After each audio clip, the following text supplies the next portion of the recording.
Hai, apa kabar semuanya? Semoga kabar Anda baik-baik saja. Terima kasih karena sudah memberikan support dan juga kesetiaan Anda untuk membangun channel Codot Film. Yuk kita lanjutkan alur ceritanya, sambil siapin kopi dan cemilan, setting suara volume full. Gasken. Wajah cantik Yun sebelah sedikit memerah, dan dia ingin melepaskan lengan Si Hao. Dengan kemerahan di kulitnya yang indah, dia terlihat lebih memikat. Rambutnya yang indah cerah dan lembut. Kulitnya berkilau dan penuh kilau.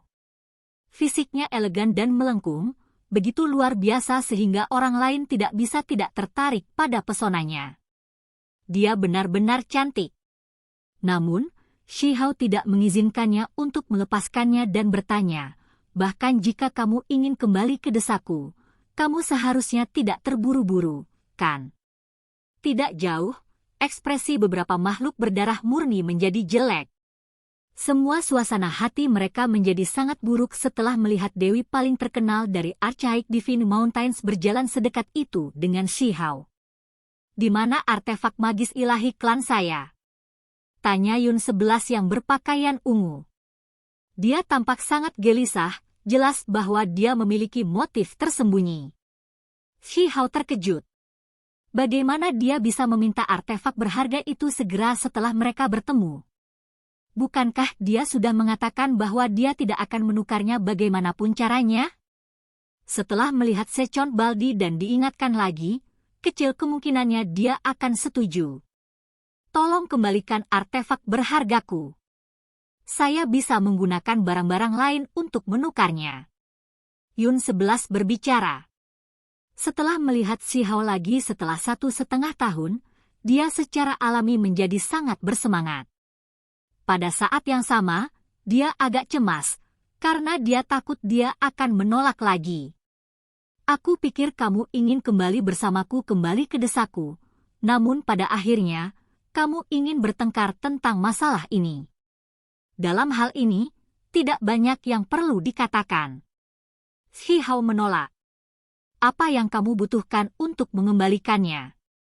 Tanya Yun Si. Dalam kegembiraannya juga ada kemarahan. Yun 11, apa sebenarnya yang dia berutang padamu? Ucapkan dengan lantang agar semua orang mendengarnya. Dengan begitu banyak orang di sini, bagaimana mungkin keadilan tidak terungkap? Seorang pemuda angkat bicara. Dia adalah pendatang baru yang datang dari luar kebun. Dia 1 atau 2 tahun lebih tua dari Si Hao dan berasal dari pegunungan ilahi kuno. Dia memiliki kepala rambut pirang, dan matanya berkedip-kedip dengan cahaya keemasan. Wajahnya tidak menunjukkan kesombongan, tetapi kilatan melintas di kedalaman matanya. Ini adalah salah satu pemuda Peng Race yang hebat. Tidak jauh, beberapa pembudidaya tua terguncang. Mereka memahami latar belakang pemuda ini dan menjadi ngeri. Itu karena Peng bersayap emas yang hebat jelas merupakan salah satu ras paling kuat di dunia. Mereka dikenal mampu melahap dewa dan menyapu semua orang sebelumnya. Mereka memandang rendah seluruh era kuno. Ras ini tidak hanya memakan dewa dan iblis, mereka juga menjadi dewa. Selain itu, mereka yang menjadi dewa surgawi tidak hanya 1 atau 2. Dari zaman kuno sampai sekarang, mereka selalu diperingkatkan dalam ras paling tirani di wilayah gurun. Seberapa kuatkah Peng bersayap emas kuno itu? Itu adalah anak langsung dari Kun Peng, dan memiliki garis keturunan yang paling kuat. Meskipun masih agak jauh dari 10 setan kuno, kekuatannya selalu mengejutkan. Yang ini pasti saudara Shi, pemuda tertinggi. Aku sudah tidak sabar untuk bertemu denganmu. Pemuda itu menangkupkan tangannya untuk memberi salam dan tidak kekurangan sopan santun. Si Hao mengangguk dan tidak banyak bicara. Saat ini, dia sebanding dengan sosok tingkat raja generasi yang lebih tua, jadi ini tentu saja tidak terlalu kasar. Ini adalah era di mana yang paling kuat berkuasa. Sebuah kilatan melintas melalui pemuda berambut emas. Dia juga bisa dianggap sebagai jenius yang tangguh dan sangat berbakat. Bahkan jika tokoh generasi yang lebih tua melihatnya, mereka juga akan berseru kagum. Dia tidak pernah menyangka bahwa Shihao hanya akan mengangguk, membuatnya merasa agak tidak nyaman. Saudara Shi, apa sebenarnya yang kamu ambil dari Yun 11? Bisakah Anda mengembalikannya saja? Kamu bahkan tidak tahu apa yang aku ambil, tapi kamu ingin aku mengembalikannya. Apakah Anda yakin bahwa saya berutang sesuatu padanya? Shihao dengan tenang menjawab. Dia bisa mengatakan bahwa pemuda ras Peng berdarah murni ini sangat arogan. Meskipun dia tidak bertindak kasar di permukaan, dia sangat tidak mau di dalam. Dia hanya menanggung semuanya dalam diam. Yun 11 telah menyatakan bahwa kamu berutang artefak magis padanya, jadi bagaimana mungkin ada kesalahan? Pemuda itu berbicara. Matanya cerah saat dia melihat Shihao, tidak menunjukkan tanda-tanda ketakutan. Saat ini, kekuatan batu kecil itu benar-benar mengejutkan. Lupakan orang-orang seusianya, bahkan generasi yang lebih tua pun akan merasa menahan rasa takut. Saat ini, dalam keadaan seperti ini, dia praktis tak terkalahkan. Semua makhluk percaya bahwa mereka harus menyingkir. Mereka semua sangat takut padanya. Pada kenyataannya, mereka percaya bahwa tidak ada yang berani memprovokasi dia. Namun saat ini, seorang Peng besar bersayap emas sedang menghadapi Shihao. Meskipun itu tidak bisa dianggap sebagai konflik langsung, tetapi dia sepertinya ingin berdebat tentang apa yang benar, membuat banyak orang melirik ke samping. Mungkinkah dia ingin menantang Shihao? Hati banyak orang mulai melompat. Mereka merasakan gelombang kegembiraan. Saya katakan, saya pikir sebatang obat ilahi milik saya mendarat di klan Anda. Bisakah Anda mengembalikannya? Apakah itu tidak apa-apa? Burung merah besar melanjutkan dan berkata, mungkinkah hanya karena seseorang mengajukan permintaan, maka itu pasti benar? Jika itu masalahnya, tolong kembalikan sebatang obat suci kepadaku. Semua orang mengungkapkan ekspresi kaget. Mungkinkah mereka saling melawan satu sama lain? Teman Dao, kamu membuat masalah tanpa alasan. Pemuda berambut emas itu menatap burung merah besar itu dan kemudian melihat ke arah Shihao lagi dan berkata, Saudara Shi, kamu jelas berutang artefak berharga kepada Yun 11, jadi bagaimana mungkin kamu tidak mengembalikannya? Dengan identitas Saudara Shi saat ini, Anda tidak akan menolak untuk mengakui kesalahan ini, kan? Semua orang menjadi kaget. Dia benar-benar berani mengucapkan kata-kata ini. Segera setelah itu, beberapa orang mengerti alasannya. Kemungkinan besar bukan hanya karena gadis berpakaian ungu itu terlalu cantik, tetapi juga karena dia adalah burung Peng, dia tertarik pada teknik berharga Kun Peng milik Shihao. Benar, ini pasti harus terjadi. Semua orang terkesiap. Hari ini, gangguan besar lainnya akan terjadi. Semua orang jelas tahu latar belakang seperti apa yang dimiliki Peng Race. Ada desas-desus bahwa keinginan terbesar ras adalah untuk menemukan warisan Kun Peng yang tidak rusak. Mereka tidak akan mentolerir itu berakhir di tangan orang lain. Saat ini, rumornya adalah bahwa Shihao mungkin memiliki teknik Kun Peng, jadi itu secara alami mengejutkan ras Peng emas. Meskipun ras ini sedikit jumlahnya, masing-masing dari mereka menakutkan. Mereka dikenal sebagai salah satu makhluk berdarah murni yang paling kuat. Ini benar-benar apa yang dipikirkan ras, maka mereka mungkin mencoba menyingkirkan Shihao sambil mengabaikan konsekuensinya. Ada kemungkinan bahwa seorang ahli tertinggi dapat muncul dari gunung tertutup mereka tanpa takut akan hidup atau mati. Apakah saya membutuhkan pendapat Anda ketika berurusan dengan masalah saya? Shihao hanya menatapnya dengan dingin, seolah-olah dia tidak menaruhnya di matanya. Pemuda berambut emas itu tidak puas di dalam. Ini adalah jenis penghinaan. Dia sudah mengatakan begitu banyak, namun pihak lain tampaknya tidak memperhatikan atau marah. Pihak lain tampaknya bahkan tidak menganggap dirinya sebagai seseorang dengan level yang sama. Kemudian, Shi Hao berbalik dan menatap Yun 11. Barang itu adalah hutang kakekmu padaku. Bukankah kita sudah membicarakan ini terakhir kali? Kenapa bertanya lagi?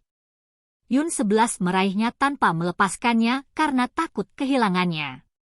Itu karena artefak magis itu terlalu penting, dan hanya sebagai pasangan mereka bisa membuat kunci yang bisa membuka gerbang sekte mereka.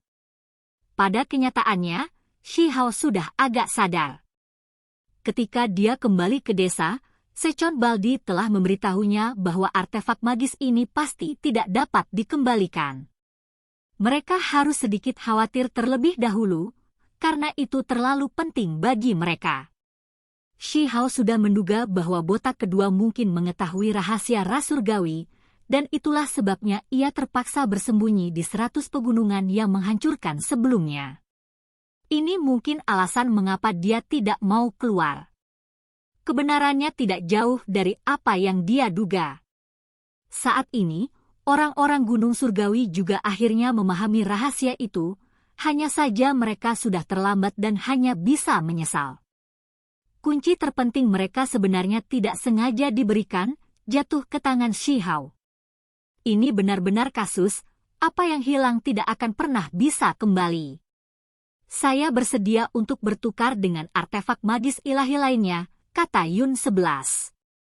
Jika bukan karena fakta bahwa itu terkait dengan rahasia besar yang mengejutkan, menyentuh apa yang disebut domain ilahi, dia pasti tidak akan bertindak begitu cemas.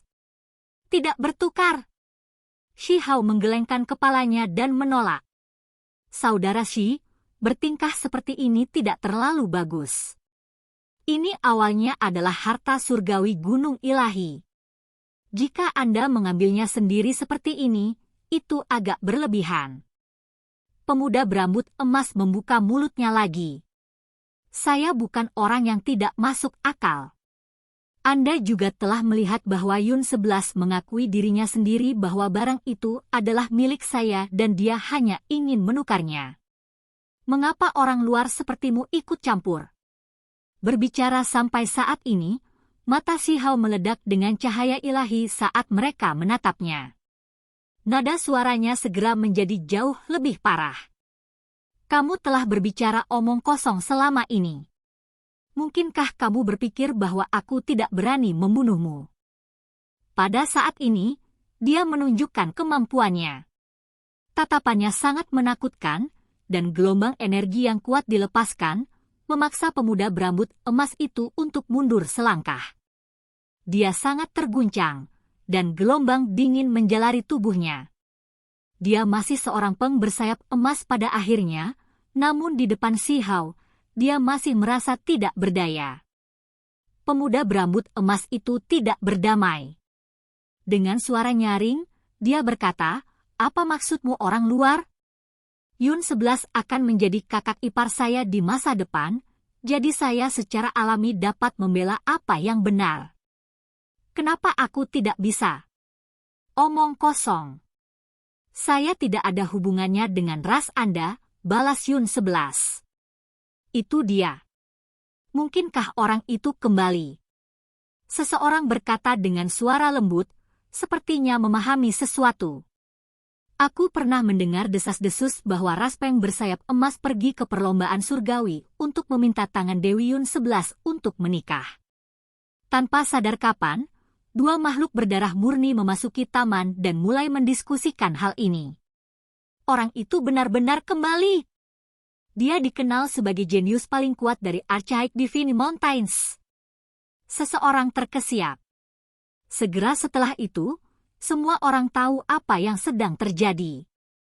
Kakak laki-laki muda berambut emas telah meninggalkan wilayah ini untuk belajar melalui pengalaman dan tidak kembali selama ini. Dia pasti sudah kembali ke wilayah gurun sekarang. Aku pernah mendengar desas-desus ini, kata singa berkepala 9.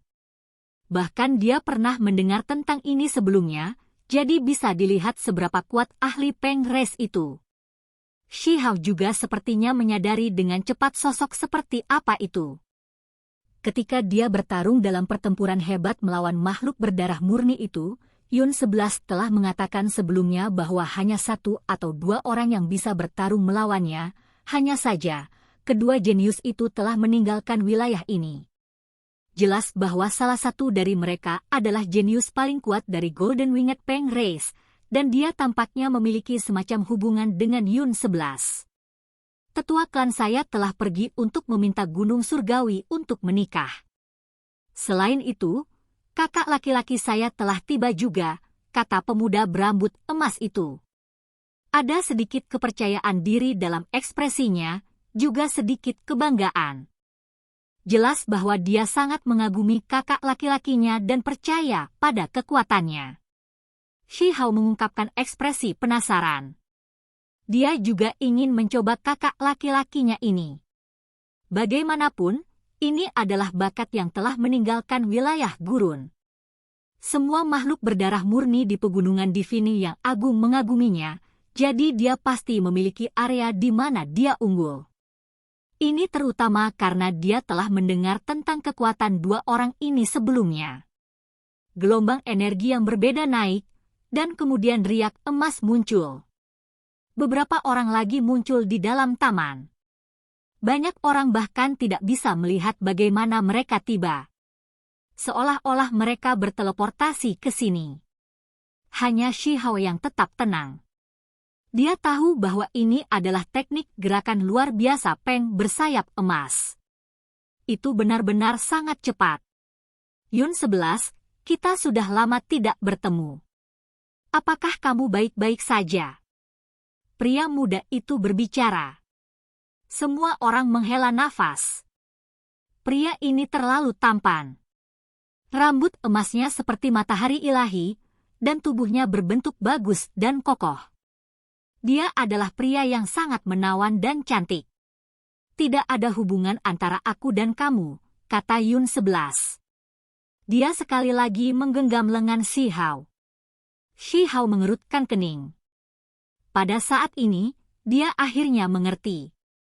Yun 11 tidak hanya menginginkan pelindung lengan itu kembali, dia juga ingin dibebaskan dari pria berambut pirang ini. Dia akan meminjam kekuatannya di sini.